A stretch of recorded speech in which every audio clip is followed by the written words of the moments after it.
Hola, ¿cómo les va? Bienvenidos a Tecnología de Granos. En la clase de hoy vamos a explorar las distintas herramientas con las que se dispone a lo largo de la cadena para evaluar la calidad del trigo y de sus productos. Y la primera pregunta que nos planteamos es, bueno, ¿por qué evaluar la calidad?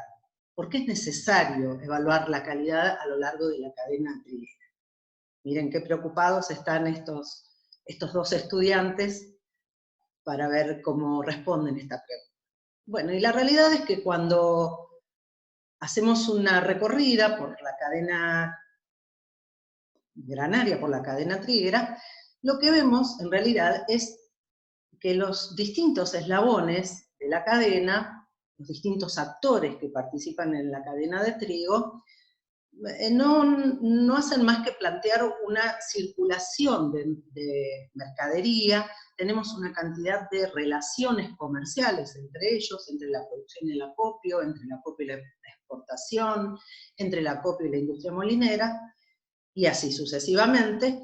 Y cada uno de esos traspasos de mano que experimenta el trigo o sus productos de transformación implica que es necesario evaluar la calidad, que va a haber alguien que va a estar demandando una calidad dada porque necesita tener eficiencia en el proceso que va a llevar adelante. Por ejemplo, estoy pensando en la industria molinera, y entonces quien lo provea de esa materia prima va a tener que asegurarle esa calidad. Entonces, tenemos una multiplicidad de situaciones a lo largo de la cadena triguera en las que vamos a tener, en algunos casos, el objeto de la transacción va a ser grano. Por ejemplo, sería el caso de la relación que se establece entre el productor y el acopio, entre el acopio y el molino, entre el acopio y el exportador. En todos esos casos, el objeto o el elemento que está siendo comercializado es grano. De allí que en esos casos, por lo general, hasta el momento en nuestro país, las herramientas que se utilizan están dentro de lo que sería el marco de la calidad comercial. Es decir, que lo que se utiliza, lo que se observa, es la calidad del grano a través de los distintos grados comerciales. A partir de el molino, de lo que sería la transformación primaria del grano a harinas, ya allí no tenemos más grano para comercializar, sino que lo que tenemos son harinas y productos de la molienda, y en algunos casos también productos elaborados. Entonces, hay toda una instancia, ya les digo, de la industria molinera adelante, donde lo que se utiliza, ya no se utilizan análisis comerciales sobre el grano, sino que se utilizan otro tipo de pruebas, que son las que llamamos pruebas de calidad industrial, donde las variables analizadas son otras, son la fuerza alveográfica, el volumen de pan, si se trata de productos panificables o harinas para la panificación, la estabilidad farinográfica, etc. Bueno, entonces vamos a empezar a definir estos distintos tipos de calidades para así después poder identificar cuáles son los atributos que las caracterizan. La calidad comercial, bueno, este es un tema que nosotros ya hemos analizado en producción vegetal extensiva. Los rubros que se evalúan reflejan en el grano, y sobre el grano se evalúan, reflejan las condiciones de manejo del cultivo, de la cosecha, cómo fue almacenado, y también cómo fue el año climático, cómo es la zona de cultivo. La calidad comercial o los rubros que la integran permiten hacer inferencias acerca de cómo se va a comportar ese trigo en el almacenamiento. Estoy pensando, por ejemplo, en la humedad. ¿Sí? Basta saber qué humedades tiene un trigo antes de ingresar al silo para imaginarse qué tipo de procesos van a ocurrir allí. También, bueno, nos permite hacer inferencias acerca de cómo se va a comportar ese trigo en la molienda o en la elaboración de un determinado producto. Del análisis de la calidad comercial, obviamente, como ustedes saben, resulta el grado comercial y el grado comercial es lo que nos permite asignarle precio a una determinada mercadería. Los atributos que componen la calidad comercial están explicitados y analizados en la norma comercial correspondiente. Si es el trigo para pan, es la norma número 20. Uno de los aspectos que hacen más interesante a la calidad comercial es que la herramienta más importante de la que se dispone es la inspección visual. Quiere decir que a partir de del solo análisis visual de un lote de trigo, uno podría alcanzar o arribar a algunas conclusiones respecto de cómo puede llegar a ser el comportamiento de ese trigo. Eso no significa que no vamos a utilizar otro tipo de herramienta. Por ejemplo, sería el caso de la balanza de Shopper para la determinación de peso hectolítrico, o un equipo Infratec para la determinación de proteína. Pero sin duda podríamos tranquilamente inferir acerca del contenido de proteína, por ejemplo, contabilizando la cantidad de granos panza blanca. Los atributos que definen la calidad comercial, entonces, y que están incluidos en la norma, tienen que ver con la limpieza y la pureza del grano, sería, por ejemplo, las materias extrañas, las semillas de malezas. Tiene que ver con la integridad física y el estado sanitario del grano, por ejemplo, sería el caso del grano quebrado, o, por ejemplo, de un grano punta negra, o un grano roído en su germen. También se relacionan con las características intrínsecas del grano, vinculadas a la relación entre el endospermo y el pericarpio. Sería el caso, por ejemplo, del peso hectolítrico y del grano chuzo, que nos dan una idea del grado de llenado de ese grano. Y también con las proporciones de las principales macromoléculas que forman parte del endosperma, que sería el caso del almidón y la proteína. Y las variables que reflejan esas proporciones serían, por ejemplo, el porcentaje de proteína y, desde un punto de vista visual, la proporción de granos panza blanca.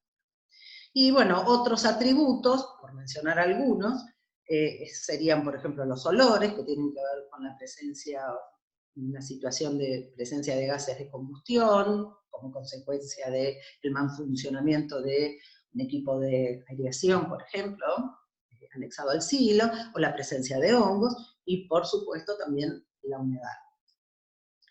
Bueno, les vuelvo a presentar la norma comercial de trigo, porque ustedes recuerden que todos esos atributos, esos rubros, se organizaban en dos grandes grupos.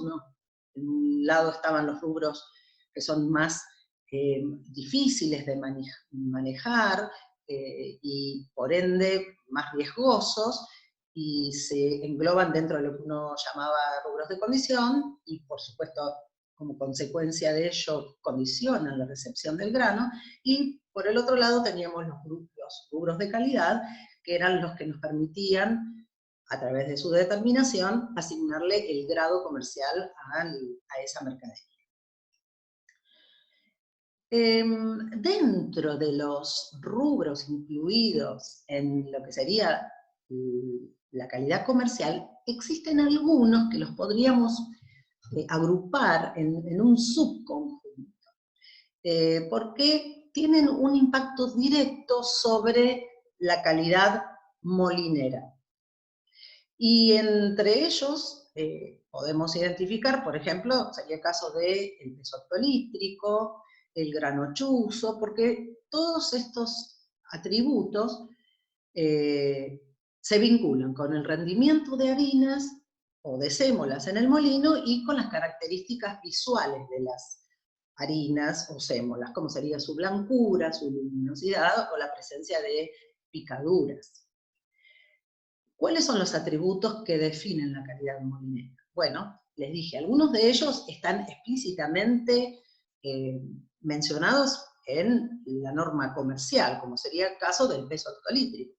Ustedes saben que el peso hectolítrico definitivamente es uno de los principales atributos que definen el rendimiento que se va a obtener en el molino a partir de una X cantidad de trigo procesado. Cuanto más lleno esté el grano, más peso hectolítrico, y eso va a determinar un mayor rendimiento de sémolas o de harinas. La dureza y la vitriosidad, eso también es un aspecto importante. Sobre la dureza hablamos en la clase anterior, y la vitriosidad, ustedes saben que en el caso del trigo para fideos, por ejemplo, es clave para la distribución de tamaños de partículas, porque lo que estamos queriendo obtener mayoritariamente son sémolas. Entonces, este es un rubro que va a afectar sin lugar a dudas la calidad molinera en el caso de los trigos para fideos.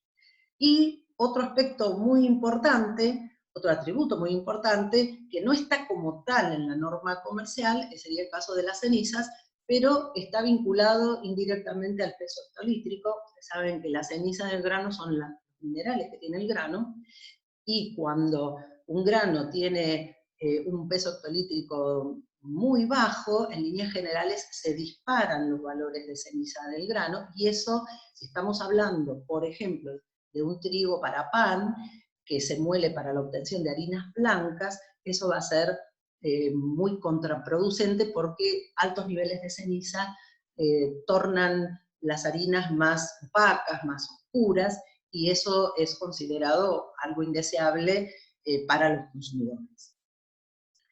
Y por último, también hablamos, hay una parte de la cadena en la que ya no hablamos más de calidad comercial, y empezamos a hablar de calidad industrial, que puede ser calidad panadera, calidad fidera, calidad galletitera.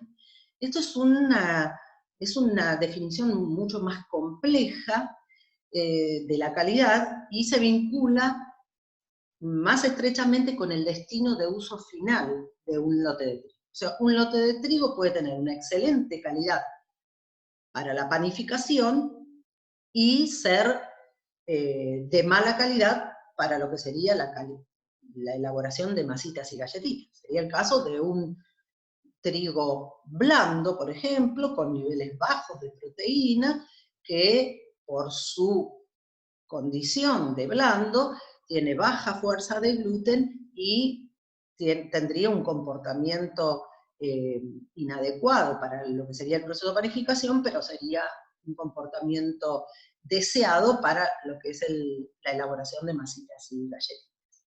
Y entonces, en líneas generales, cuando uno habla de atributos de calidad industrial, sea cual fuere el destino, se refiere, la calidad industrial y los rubros que lo definen, se refiere a las características plásticas de las masas, su resistencia a la extensibilidad, a la tenacidad, y bueno, digamos, a la manera en que esas masas se comportan durante el amasado mecánico. ¿Cuáles son los atributos que definen la calidad industrial? Bueno, uno de los más usados y difundidos es el contenido de gluten húmedo, y también se suele utilizar el contenido de gluten seco, que no es ni más ni menos que el gluten húmedo que experimentó un secado.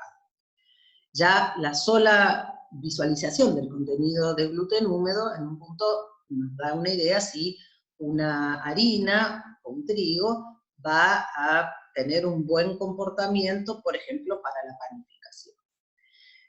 Por el otro lado, también dentro de los atributos que definen la calidad industrial está la fuerza de gluten y el comportamiento que tienen las masas durante el amasado y durante la deformación. Y entre ellos están las variables alveográficas, las variables farinográficas, el volumen de pan.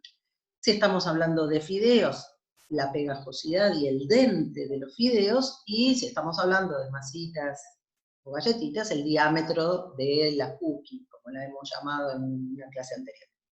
También hay otras variables que suelen medirse y que reflejan la calidad industrial, como por ejemplo sería el caso de la prueba que llamamos de falling number, o número de caída, que refleja el grado de actividad de la enzima alfamilasa, y esta es una prueba particularmente importante cuando se presume que los trigos han experimentado un brotado. Para poder entonces identificar la presencia de las enzimas es que se hace esta prueba. Y hay otras variables que tienen que ver con la calidad visual, pero que son muy importantes para algunas industrias, como sería el caso del contenido de pigmento amarillo, en el caso del trigo cambiar. Es un atributo de calidad visual, pero que hace a la calidad industrial de este grano. Bueno, entre las pruebas de valoración o evaluación de la calidad que podríamos utilizar a lo largo de una cadena triguera, tenemos un sinnúmero de pruebas. Ahora, ¿cuáles elegiríamos? Bueno, los criterios para la elección de qué prueba utilizar van a depender de varios aspectos que tienen ustedes allí enumerados. Uno de ellos es la precisión que requerimos en la evaluación. Y ahí, como ejemplo, tienen la proteína, el valor de proteína, la determinación de proteína versus la prueba de panificación. ¿Por qué? Porque si estamos hablando de trigos con destino a la panificación, sin duda, la prueba por excelencia, la que proporciona mayor información desde todo punto de vista, no solo del volumen del pan, sino del aspecto interior del pan, va a ser la panificación. Pero hay que tener tiempo para hacer la panificación. En cambio, cuando uno tiene un dato de proteína y, por ejemplo, es tan bajo como 7%, ya podríamos decir, es altamente probable que las harinas de ese trigo no se comporten adecuadamente en la panificación. Pero bueno, la precisión requerida, la proteína da poca precisión, simplemente es un dato cuantitativo, pero nos permitiría hacer una inferencia acerca de la posible aptitud de una harina para la panificación. Otra es el tiempo disponible. Por supuesto, hay pruebas que son rápidas, que demoran segundos. Ponemos la muestra en el equipo y automáticamente el equipo hace la determinación y tenemos el output en segundos, y otras pruebas que pueden llegar a demorar hasta 3 horas la ejecución y, por supuesto, la cuantificación de las variables, como sería el caso de la panificación, versus la proteína. Otra es la cantidad de muestra disponible. No siempre tenemos 200, 300 gramos, como por ejemplo sería en el caso del farinograma, que consume esa cantidad de harina para hacer la evaluación. Y en otros casos tenemos poca cantidad, como por ejemplo en los inicios de un programa de mejoramiento. En el mejor de los casos podemos llegar a tener 10 gramos de harina, que es por ejemplo lo que consume en la determinación de gluten. Entonces, ese también es un condicionante. El costo y la disponibilidad de equipos, eso sin lugar a dudas, los equipos para la determinación de la calidad industrial, alveógrafos, farinógrafos, son muy caros, estamos hablando de miles de dólares. Por lo tanto, cada laboratorio, en función de su, bueno, de su capacidad para poder comprar esos equipos, se irá equipando. Y otro es el nivel de capacitación de los operarios. Muchos de estos equipos requieren que las personas que manejan los equipos sean personas preparadas, adiestradas, en tanto que otros equipos no requieren esa condición. Entonces, así en líneas generales, lo que se plantea es que en algunas pruebas, entonces aquellas que proporcionan mayor precisión respecto a las variables que analizan y que cuantifican, estas pruebas en líneas generales son más lentas, ¿sí? Son más precisas, pero más lentas, suelen requerir además mayor cantidad de muestras, en tanto que hay otras pruebas que son más rápidas y más fáciles de ejecutar, pero con frecuencia proporcionan mucho menos información para hacer inferencias respecto de la calidad industrial del trigo. Bueno, la primera prueba que vamos a ver es la panificación. Sin lugar a dudas, si estamos hablando de trigo para pan, la prueba de panificación es la prueba que más información proporciona. Por supuesto que la ejecución de esta prueba se realiza bajo normas. La cantidad de harina que se utiliza para la prueba de panificación es de alrededor de 100 gramos por repetición, y tengan en cuenta que habitualmente se hacen entre 3 y 5 repeticiones, pero claramente ofrece información precisa y fidedigna de la calidad integral del trigo. Y cuando digo calidad integral, me estoy refiriendo a calidad global, o sea, fuerza de la variedad o de la mezcla que estamos evaluando y también contenido de proteína. O sea que la panificación hace una evaluación en simultáneo de calidad y cantidad de proteína, de la proteína. El proceso completo, bueno, puede llegar a durar más de 3 horas, o sea que es un procedimiento largo, tiene una fuerte intervención del operario, tiene un alto costo de equipamiento, amasadoras, fermentadoras, hornos, y también un aspecto que no es menor es que requiere condiciones ambientales controladas.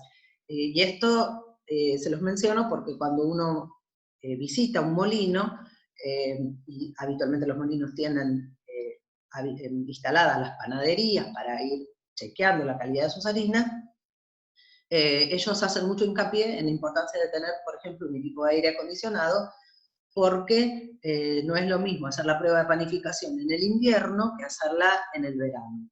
Claramente la actividad de las levaduras se modifica en función de las variables ambientales, entonces para tener siempre resultados objetivos, requieren de tener el recinto siempre en las mismas temperaturas. ¿Cuál es el ámbito de aplicación de la prueba? Bueno, esta prueba se hace en diversos ámbitos, la realizan los criaderos, en las instancias finales, cuando ya una línea está próxima a su inscripción en el Registro Nacional de Cultivares, y por ende se dispone de material para hacer esta evaluación. Por supuesto, todos los molinos disponen de una panadería, un recinto donde realizan pruebas de panificación, los laboratorios de las cámaras arbitrales y, por supuesto, las fábricas de panificados industriales están todo el tiempo chequeando la calidad de la materia prima que reciben de la molinería para cerciorarse de que esa mercadería cumple con las especificaciones que ellos les informaron al momento de hacerles el pedido de harina. Bueno, acá están los equipos que normalmente forman parte de un laboratorio para la realización de la panificación, como les decía, una amasadora o una sobadora que sirve para trabajar las masas, gasificarlas, laminarlas, una cámara de fermentación que permite la regulación de la temperatura y la humedad, y también un horno. ¿Qué variables emergen de la prueba de panificación? Bueno, la más importante, obviamente, es el volumen de pan. En centímetros cúbicos es la más importante, pero también a partir de la prueba de panificación se determina la absorción de agua, que también es un ítem, un atributo muy importante. Las harinas con destino a la panificación deben absorber como mínimo 60 o 65% de su peso en agua. El tiempo de amasado, que va a permitir saber el tiempo que le lleva a esa harina que estaba seca, hidratarse y formar la red de gluten. El tiempo de fermentación que va a tolerar esa masa, cuánto tiempo va a tolerar el trabajo de las levaduras y la acumulación de gas dentro de la masa. Y bueno, hay algunas variables accesorias que se desprenden, como sería, por ejemplo, el volumen específico, que no es ni más ni menos que el volumen que alcanzó el pan dividido el peso del pan. O sea que sería volumen por gramo de pan. Bueno, aquí tienen una tabla en la que se visualizan los rangos en los que se ubican estas variables, pero bueno, las más importantes, esto lo saqué de la página de de trigoargentino.com.ar, para que vean, por ejemplo, en el caso del porcentaje de absorción, habitualmente está en el orden del 60-62%, los tiempos de amasado, para que vean en dónde se ubican estas variables, en términos de cuantitativos. Bien, otra cosa que se analiza en el caso de la prueba de panificación, no solamente observan el aspecto externo del grano, del pan, sino también las características internas del pan y externas en cuanto a color de la corteza, color de la miga, número y uniformidad de los alvéolos, la textura de la miga, si es suave, si es pegajosa, y otra característica como sería el olor, el sabor, y lo que ellos llaman el flavor, que es una mezcla, ¿sí?, de características que tienen que ver con olores y sabores.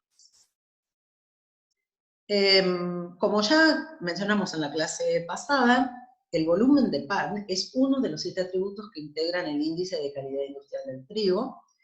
Ya vieron esta tablita, es uno de los atributos que contaba con uno de los factores de ponderación más altos, de 0,20, solo superado por el W del alveograma.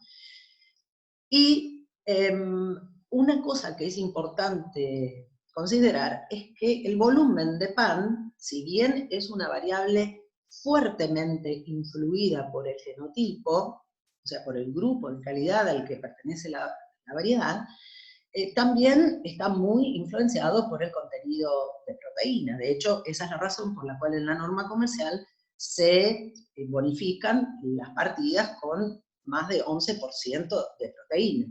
¿Por qué? Porque niveles altos de proteína se relacionan positivamente con altos niveles de gluten en la masa, y altos niveles de gluten se van a reflejar en altos volúmenes de pan. O sea que esta prueba, si bien está más influida por el genotipo, los resultados hacen una evaluación global de la calidad de ese trigo o de esa harina. La prueba de panificación, además, se utiliza para identificar problemas que hayan experimentado las partidas de trigo. En este caso tienen un ejemplo muy gráfico de un trigo que experimentó un brotado y que como consecuencia de él se dispararon los mecanismos de síntesis de enzimas, alfa y beta amilasa, que son las más conocidas, que atacan al almidón, pero también cuando el grano se brota, aumentan los niveles de las enzimas que van a atacar a las proteínas, al gluten, como sería el caso de las que llamamos proteinasas. Entonces, este sería un pan de una harina proveniente de un trigo brotado, donde claramente se ve, además de un menor volumen de pan, una coloración más amarronada de la miga y también una distribución anormal de los alvéolos, la presencia de estos huecos de aire que claramente están evidenciando que aquí hubo un problema grave, versus un lindo pan que alcanzó un lindo volumen con una miga con alvéolos relativamente parejos. La prueba de panificación también permite detectar otro tipo de inconvenientes, algunos de los cuales ustedes han estado conversando con Alejandro, como sería el caso de la situación de un trigo que, bueno, por distintas circunstancias debió ingresar a la secadora, y si esta práctica de la secada no se realiza de manera conveniente, sobre todo en el caso del trigo, puede redundar en un severo daño en la funcionalidad de las proteínas. Y es el caso que se observa en la transparencia, donde un trigo dañado con niveles crecientes de daño, bueno, va mostrando una alteración gradual y un incremento de la alteración del volumen de pan hasta que llega a la condición en la que el gluten no liga y por lo tanto es imposible obtener un pan con esa harina. También la prueba de panificación puede reflejar otro tipo de inconvenientes, como la situación en la que tenemos una campaña con altos niveles de infección por Fusarium, bueno, y el Fusarium, las enzimas que secreta el hongo y que crecen dentro del endosperma, van a también modificar y destruir la funcionalidad de la proteína de reserva del trigo, y eso se va a reflejar en volúmenes de pan menores y, por supuesto, migas deficientes. Aquí tienen una hermosa microfotografía que muestra la situación del endosperma de un trigo sano versus cómo se ven las hifas del hongo de Fusarium creciendo y alimentándose de los compuestos de reserva del grano, y que se va a traducir eso en un menor volumen de pan y una alteración en la funcionalidad de las harinas. La segunda prueba que vamos a ver es el alveograma. El alveograma es una prueba muy interesante, pensada para reproducir uno de los procesos que que ocurren durante la producción de pan, que es la fermentación. Y tiene como principal objetivo describir cómo sería el comportamiento de esa masa durante la fermentación. Lo que ocurre es que no hay fermentación real, no hay agregado de levaduras, entonces la prueba consiste en insuflar aire a un disco de masa y analizar cómo es su respuesta plástica frente al insuflado de aire. Sería como ver que lo que pasa dentro de esa masa, si uno pudiera verla por dentro, para ver cómo se comporta ese gluten frente al crecimiento que suele ocurrir cuando se acumula gas carbónico por efectos de las levaduras. La prueba está muy difundida en Argentina, es una de las más utilizadas desde hace muchísimos años. Se usa mucho en los criaderos, en las cámaras arbitrales, en los molinos y en las fábricas también. Ahí tienen entonces una fotito del disco de masa que se elabora en una amasadorita que tiene el equipo, y después, bueno, aquí sería la instancia en la que ya se armó esa burbuja, ese globo de masa sobre el cual se van a hacer las determinaciones. Bueno, aquí tienen un diagrama a pasos de cómo es la prueba. Esta sería la posición de comienzo, fíjense que acá estamos en la línea recta. Aquí es donde se pone el disco de masa, que está fijo por los bordes, y entonces en la etapa número 2 se va a comenzar el insuflado del aire, que ingresa por aquí, por un orificio que tiene el equipo en esta parte, y entonces eso va a obligar, como los bordes del disco de masa están fijos, eso va a obligar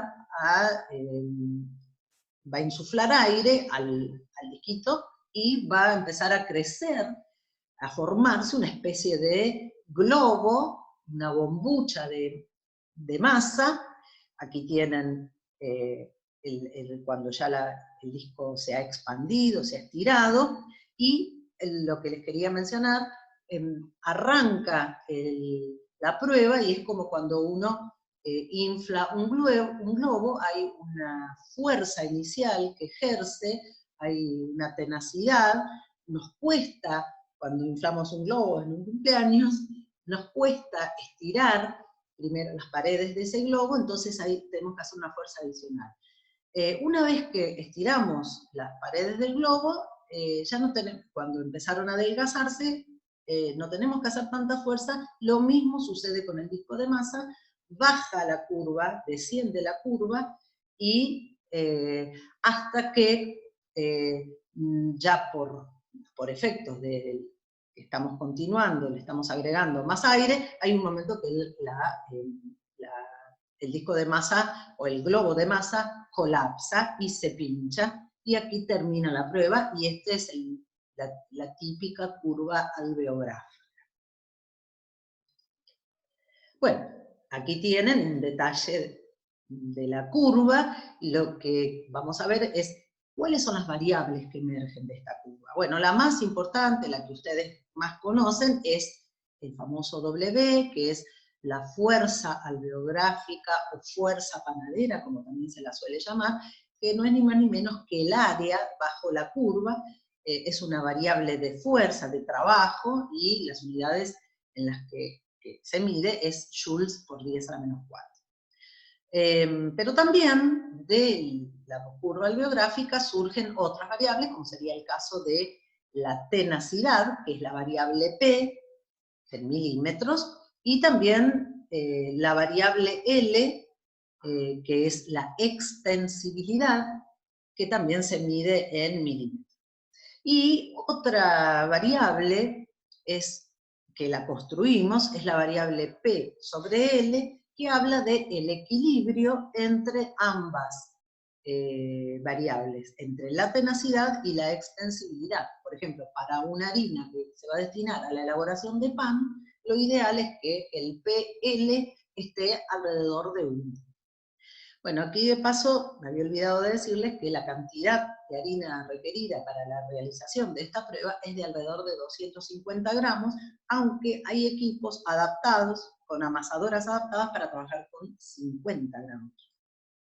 Bueno, y acá está el equipo, es el alveógrafo de Chopin, que, como ustedes ven, cuenta con una amasadorita, una bureta a través de la cual se agrega el agua para poder armar la masa. También tiene un dispositivo para que una vez que se armó la masa poder laminarla, sacarla y a posteriori afinarla y cortarla con unos sacabocados, como este que están viendo aquí, luego de lo cual se ingresa una camarita para dejarla en reposo por un rato, y luego de ello se coloca en este dispositivo, que es el que va a realizar efectivamente la prueba.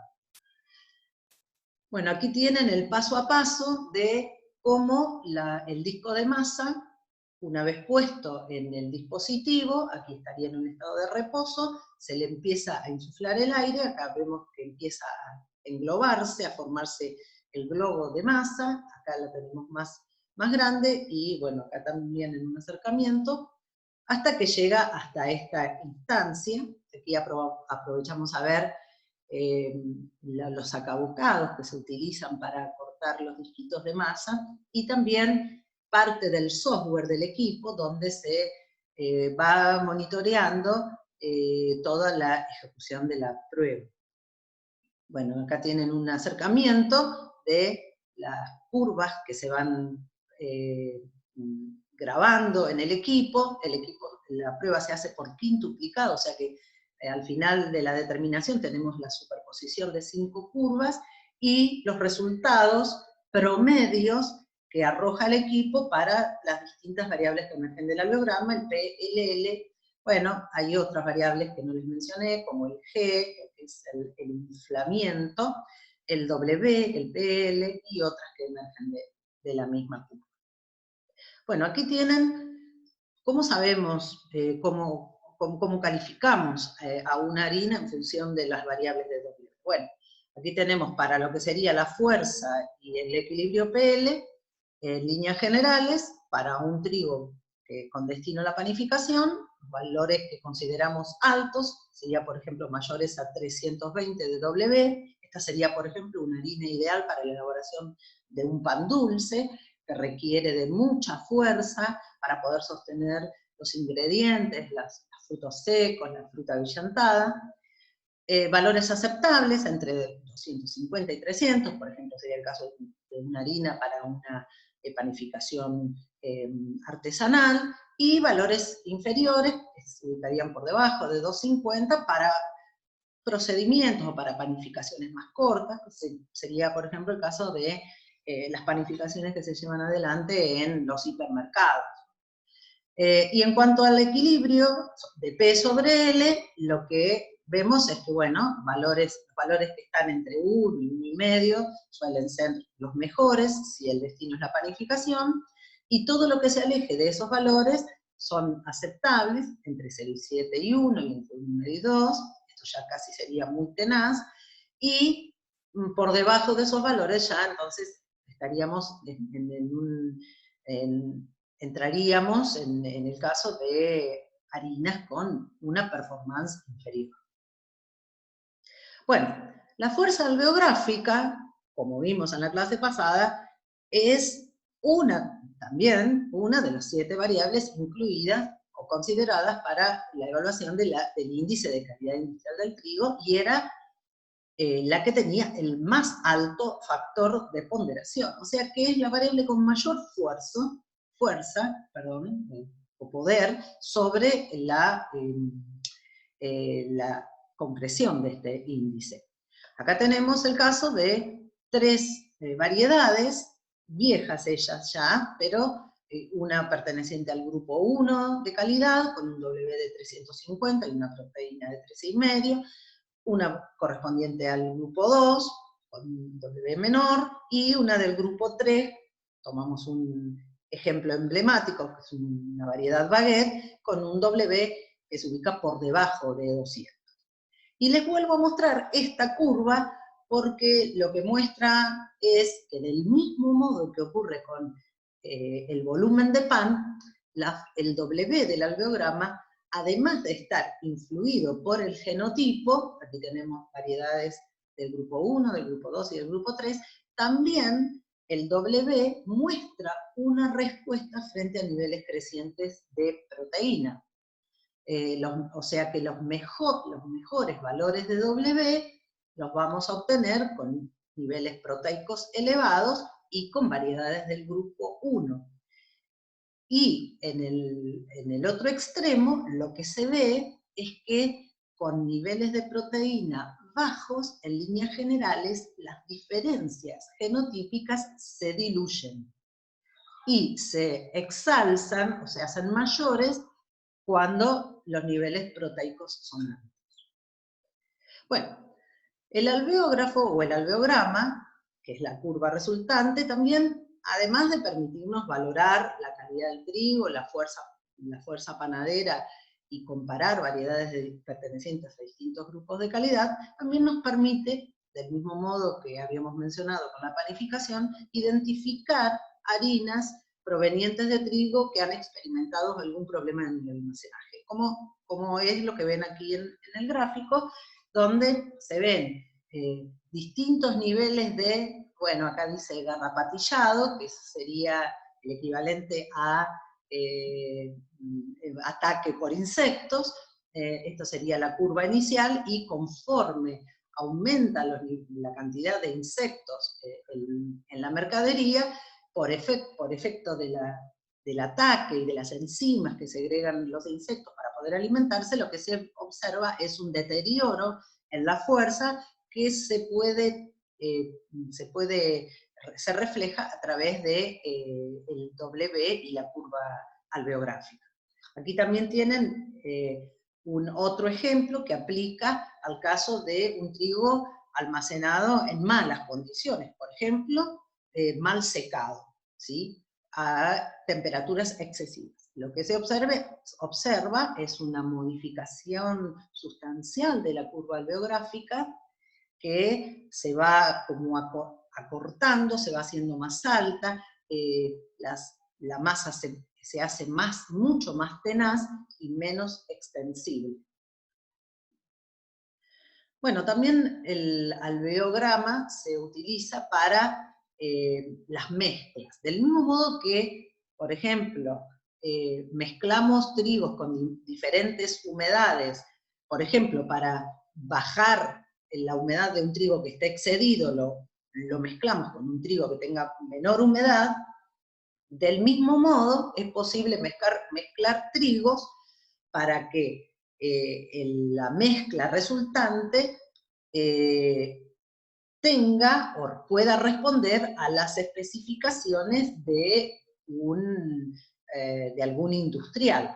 Sería el caso de alguien que esté requiriendo una harina con estas características y a quien le corresponda realizar la mezcla disponga de un trigo con este W, un W muy, muy bajo, y otra partida con un W muy alto, confecciona la mezcla en función de la regla aritmética y consigue esta calidad que es la buscada.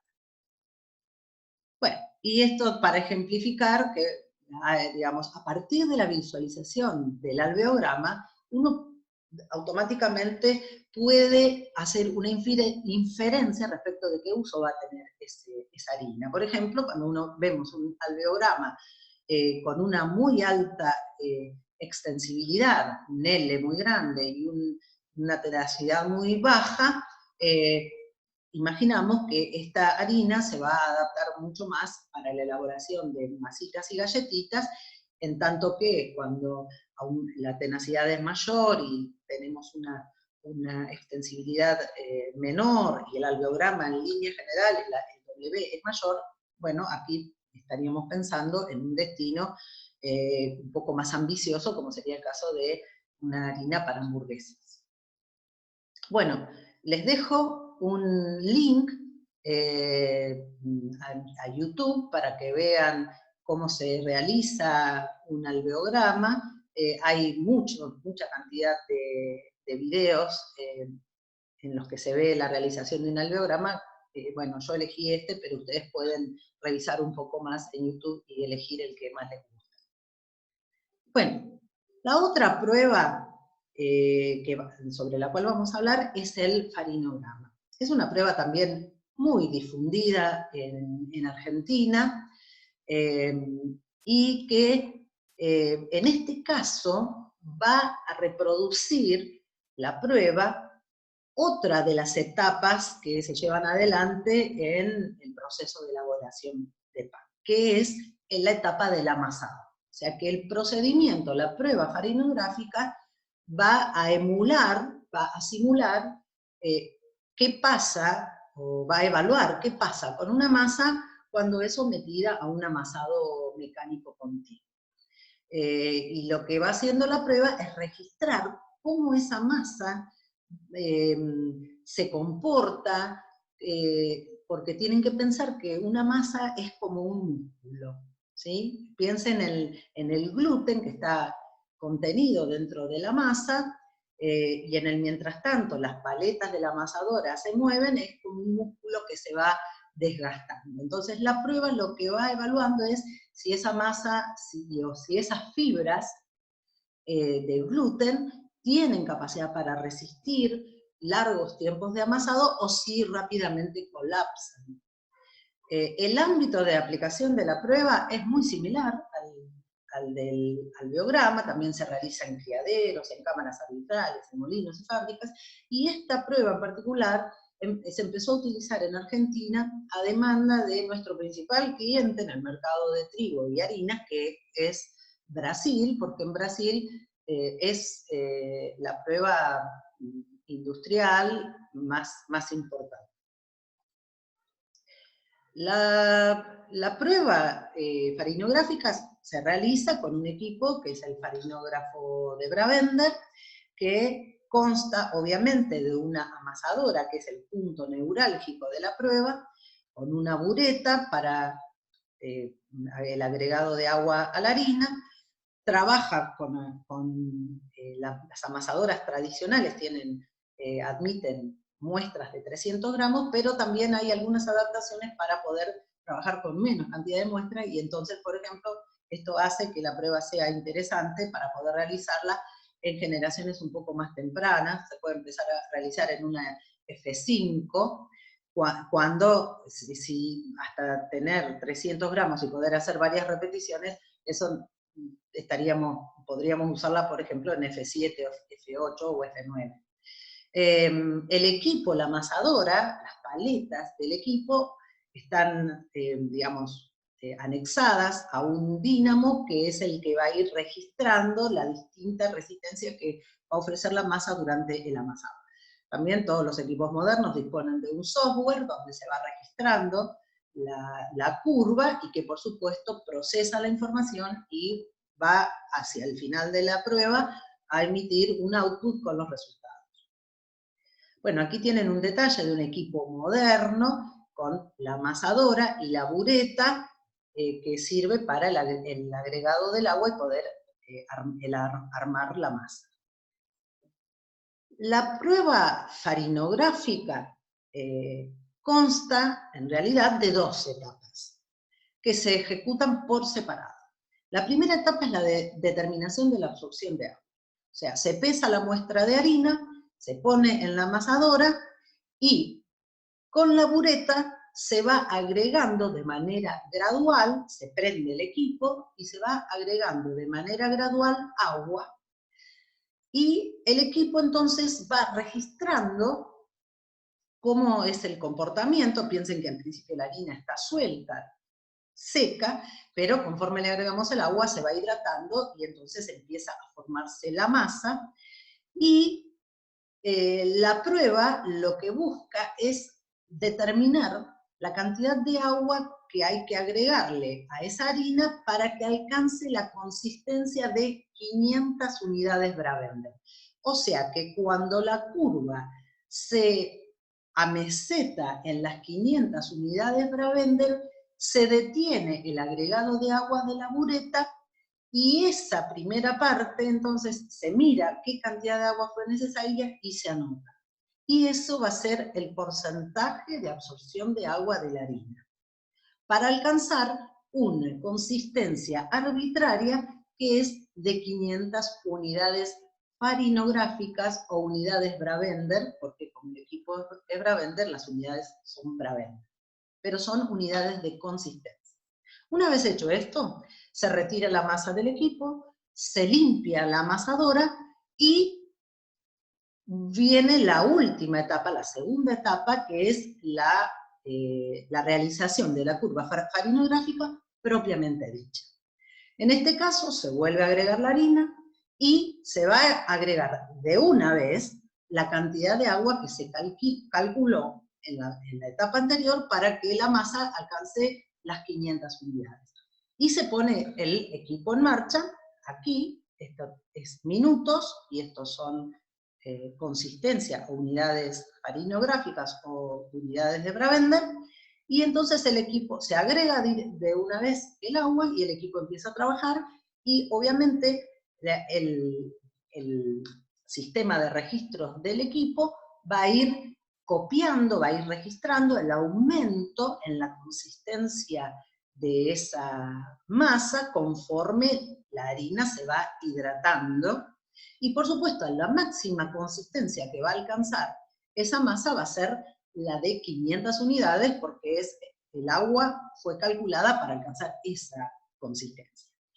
Lo más interesante es que el equipo continúa trabajando, las paletas continúan amasando, y entonces la forma que tome esta curva va a ser el reflejo de cómo esa masa toleró el amasado. Esta, sin dudas, es una masa de muy buena calidad. ¿Por qué? Porque conforme prosigue el amasado, la masa resiste y no cambia su consistencia, no se deteriora porque se mantiene siempre dentro de la línea de consistencia de las 500 unidades. ¿Qué variables emergen de la curva farinográfica? Bueno, la más importante es la estabilidad, esta es la más famosa, la más difundida, y mide el tiempo en minutos desde el momento en que la parte superior de la curva toca las 500 unidades Bravender hasta que, en la medida que sigue el amasado, hasta que la masa se afloja y la abandona, que sería este punto. Por supuesto, cuanto más tiempo la curva se mantenga en esa consistencia, mayor estabilidad, mejor calidad va a ser esa harina, que significa que va a poder tolerar largos tiempos de amasado.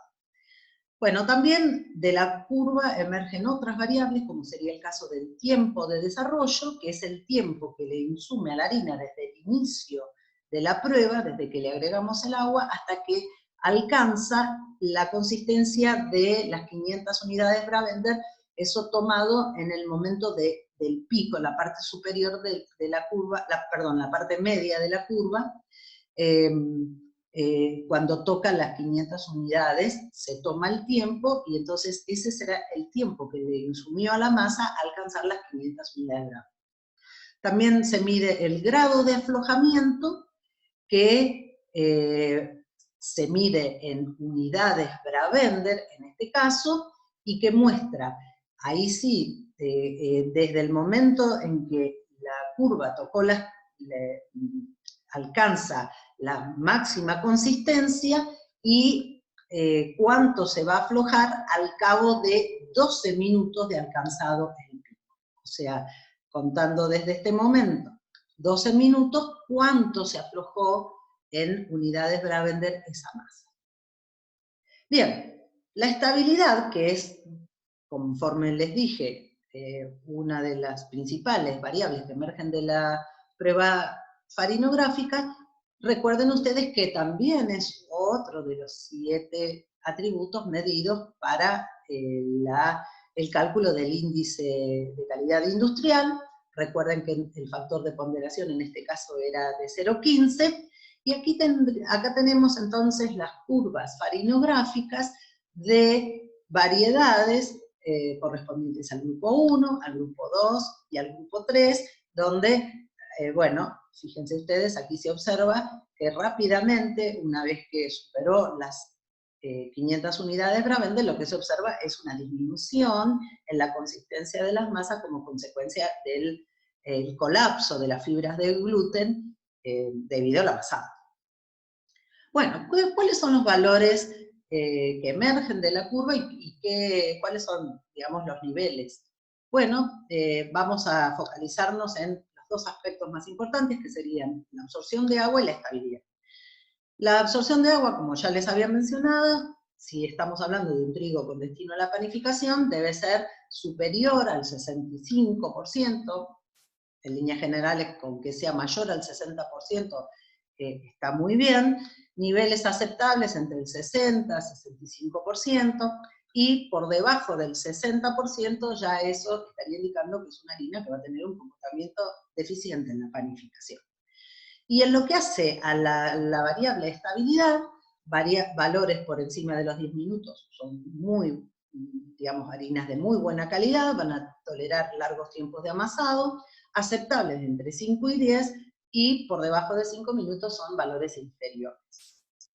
La curva farinográfica, del mismo modo que el alveograma y que la panificación, también puede utilizarse para identificar problemas, y en este caso tienen cómo sería la curva farinográfica de una harina limpia, que tiene una larga estabilidad, versus una harina con un 20% de grano fusarioso, donde claramente hay un deterioro en la calidad de la harina, con, por supuesto, una rápida pérdida de consistencia como consecuencia del trabajo de las enzimas que secreta el hongo, y por supuesto que alteran la funcionalidad de los compuestos de reserva del grano. Aquí también tienen un ejemplo de la utilización de la curva farinográfica para monitorear el daño que experimenta un trigo o una harina como consecuencia del brotado. Tienen una situación control, este sería el caso de un trigo remojado, y un trigo que se brotó 2 días, 4 días y 5 días. Realmente aquí lo que se observa es una alteración muy significativa en el comportamiento de esa masa durante el amasado, un deterioro, un gran aumento del aflojamiento, y por supuesto una estabilidad prácticamente inexistente. También entonces les dejo un link para que puedan observar en YouTube cómo se realiza un farinograma. La otra prueba que vamos a describir y por supuesto entonces nos estamos yendo en el sentido de las pruebas que se realizan más rápidamente, que son más fáciles de ejecutar, pero que van a proporcionar menos información, es el caso del porcentaje de gluten húmedo. Y antes de pasar a la descripción de cómo se realiza la prueba, lo que quisiera hacer es definir y que ustedes sepan qué es el gluten. Hablamos mucho del gluten, pero bueno, está bueno poder poner en palabras qué es el gluten. El gluten es un complejo viscoelástico que se forma con las proteínas de reserva del grano, las gliadinas y las gluteninas, pero se forma durante el amasado mecánico.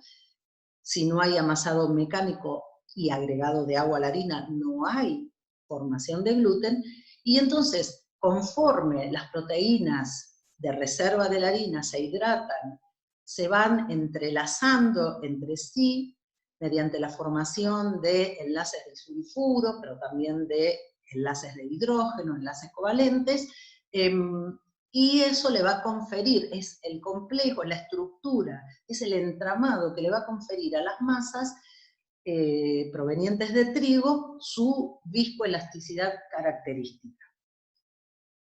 Aquí tienen una hermosa microfotografía de un gluten, una fotografía realizada con equipos actuales, donde, bueno, se hacen evidentes las proteínas que integran el gluten, las gliadinas, que son monoméricas, son de bajo peso molecular, y las gluteninas, que son proteínas poliméricas, o sea que están formadas por muchas subunidades de proteína, y ambas, aquí las tenemos en el gluten, van a construir durante el amasado mecánico este entramado que es el responsable, en definitiva, de que las masas leven, las masas crezcan como consecuencia de la fermentación. Bueno, aquí tienen una fotografía mucho más antigua, menos actual, con un equipo más viejo, pero que me parece muy elocuente para que ustedes puedan visualizar este entramado, este ovillo que forman las proteínas del gluten, entre las cuales van a estar sostenidas los gránulos de almidón hidratados en el proceso de amasado. Bueno, y aquí tienen un detalle entonces de las proteínas que conforman el trigo. Solo las gliadinas y las gluteninas, que representan el 85% de las proteínas totales que presenta un trigo, son las que consideramos proteínas formadoras de gluten, son las proteínas de reserva, mientras que el otro 15% restante está integrado por proteínas que desempeñan funciones dentro de lo que sería el grano, y son enzimas, son proteínas solubles y coagulables, y las llamamos entonces proteínas funcionales. Una cosa que es importante recalcar entonces, primero que cada vez que aumenta el contenido de proteína por diversas circunstancias, porque fertilizamos o por una condición climática dada, automáticamente aumentan, por supuesto, las proteínas formadoras de gluten, y entonces lo que se observa es una relación positiva, directa, entre los niveles de proteína del grano y el porcentaje de gluten que va a poder formar la harina proveniente de ese grano. Ahora, ¿cuál es la relación? Bueno, se ha determinado que la relación entre gluten y proteína está en el rango entre 2 y 3, entonces habitualmente hablamos de un promedio de 2,5. ¿Qué significa? Que teniendo el valor de proteína, si multiplicamos ese valor por 2,5, vamos a poder calcular, o al menos suponer, que esa harina va a tener aproximadamente un 27,5% de gluten. Eso es un rango que puede variar entre 2 y 3, y esto habla de que La proteína tiene una alta capacidad de hidratación, entonces lo que podemos decir que la proteína del trigo va a triplicar su peso como consecuencia de su capacidad de absorber agua durante el proceso de amasado. Y ahí surge ese valor de 2,5, casi, o 3. Bien, ¿qué método se utiliza para la determinación del gluten húmedo? Bueno, el método es muy sencillo y se basa en la diferente solubilidad que tienen los componentes de la harina frente a una solución salina. Lo que se va a hacer entonces es lavar la harina con una solución salina y lo que vamos a conseguir es que los componentes solubles, entre los cuales está el almidón, pero también están las albúminas y las globulinas, que son las proteínas que no forman gluten, se van a lavar, se van a ir y las vamos a descartar. Las proteínas que forman gluten no son solubles en la solución salina y entonces van a quedar, las vamos a recuperar como una sustancia viscoelástica que se parece a un chicle, una sustancia gomosa, por supuesto hidratada, y esto es el gluten húmedo.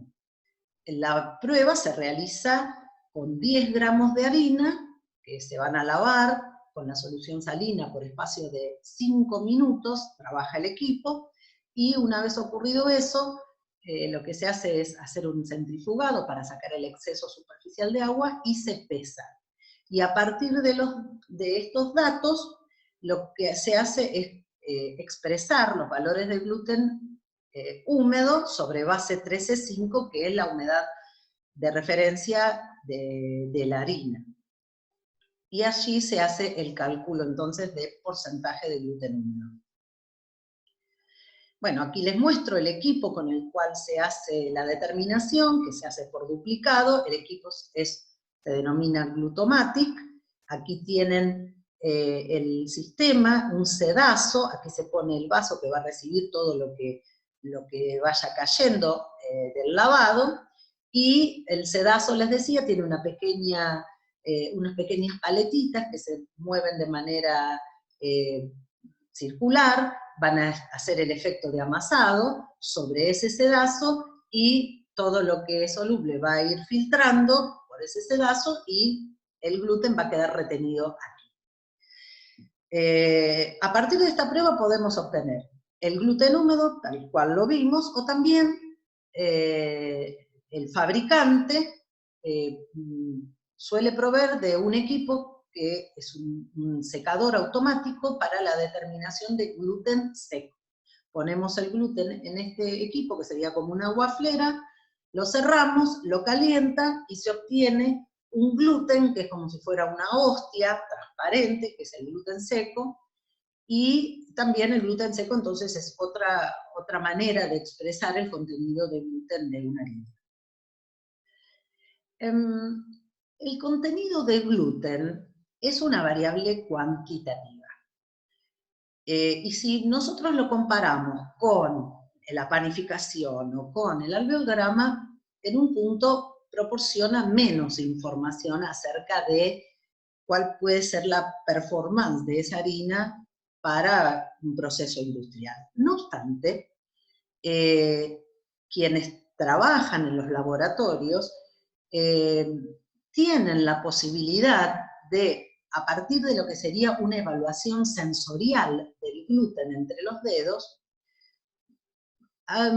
y hacer alguna inferencia acerca de la fuerza de ese gluten, ¿sí? Como es lo que se muestra en esta fotografía, en la que se observa la situación de un gluten bueno, un gluten fuerte, este sería, y que se correspondería con un alveograma de estas características y un pan con buen volumen. Esta sería la situación de un gluten muy extensible, que cuando lo trabajamos en los dedos se estira mucho, y uno imaginaría que una harina que forma este gluten se correspondería con un alveograma de estas características y un pan de menor volumen. Y por el otro lado, estaría Muchas veces se obtienen glútenes de este estilo, grumosos, cortos, que los trabajamos en los dedos y no se pueden estirar, y darían harinas con alveogramas de estas características y panes con este tipo de desarrollo. Fíjense que si bien la altura del pancito es la misma, el volumen de pan es distinto. La prueba de gluten, les vuelvo a mostrar la misma transparencia, también permite identificar problemas en el almacenamiento. Lo habíamos visto anteriormente para el caso del volumen para el pan, y aquí tenemos el caso de una determinación de gluten que se realiza con distintos porcentajes de grano dañado por calor, y lo que ocurre, tal cual les había mencionado, que cuando sucede esto, cuando las temperaturas dañan la funcionalidad de la proteína de reserva, lo que ocurre es que el gluten no liga. Esta sería la situación de un trigo, entonces, que no cumple con el artículo 12 de la norma. Y otra situación en la que el gluten no liga sería esta, el caso de un trigo muy afectado, con altos niveles de grano fusarioso, en los que en los mayores niveles directamente las enzimas que secreta el hongo alteran de manera tan significativa la funcionalidad de la proteína que el gluten no alcanza a ligar. Bueno, sobre la determinación de gluten húmedo y seco, también les dejo un link en YouTube, y también hay un link para que aprendan a lavar gluten de manera casera. Bueno, y finalmente, el método más difundido, más conocido, es la determinación de proteína. La determinación de proteína es una prueba que, bueno, podemos realizarla de muy diferente manera. Hay una cantidad de metodologías, algunas ustedes las conocen mucho, como sería el método de Kjeldahl, que es el método patrón, pero que requiere combustionar la muestra con ácido sulfúrico, y eso realmente es una desventaja. No obstante, en los laboratorios en los que se realizan determinaciones variadas, y entre ellas la determinación de proteína, habitualmente hay una sala donde se realiza el método de Kjeldahl, porque con él se calibran estos equipos de determinación rápida. El método más difundido para la determinación rápida del contenido de proteína es el método NIRS, que trabaja por reflectancia del infrarrojo cercano. Es muy rápido y tiene la ventaja de que no requiere moler la muestra. Este es el método que son los equipos más utilizados en distintos puntos de la cadena, sobre todo en el acopio, en los molinos, precisamente por su fácil utilización. Pero también tienen que saber que hay otros métodos, como los que se mencionan aquí, el método UDI, el DUMAS, bastante difundido, y el método NIT, que trabaja en el infrarrojo por transmitancia. ¿Qué ventajas tiene la prueba de proteína? Bueno, la prueba de proteína, la ventaja que tiene es que es un indicador cuantitativo confiable de la cantidad real de proteína que tiene el grano. Es un método rápido y aplicable prácticamente a todos los eslabones de la cadena, y también tiene como principal ventaja que no requiere moler la muestra de grano, y eso permitiría en un laboratorio usar esa misma muestra para hacer otro tipo de determinaciones. También tiene la ventaja de que no requiere del uso de reactivos ni de drogas. Por ser un indicador de tipo cuantitativo, no proporciona información acerca de la calidad de la proteína, de la fuerza del gluten. Eso es una desventaja. Y lo que sí es una ventaja es que es posible utilizar la determinación de proteína antes de la cosecha, para conocer anticipadamente la calidad del trigo antes de la cosecha. Y ahí tienen entonces una captura de pantalla del servicio que ofrece la Cámara Arbitral de Cereales de Bahía Blanca para que los productores conozcan la calidad de la proteína y el gluten.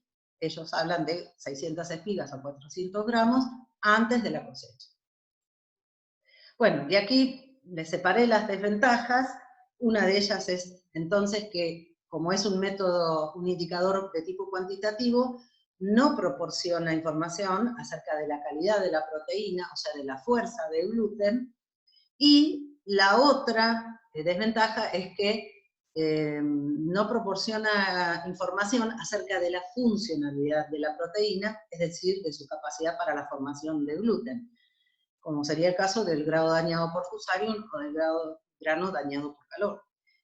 En la misma tabla que les mostré anteriormente, fíjense que tenemos niveles crecientes de fusarium. Habíamos visto que el gluten húmedo se veía seriamente afectado, también hay un aumento del aflojamiento y un deterioro del volumen de pan. Sin embargo, el equipo, la determinación de proteína del nitrógeno, no refleja la alteración en la funcionalidad de la proteína.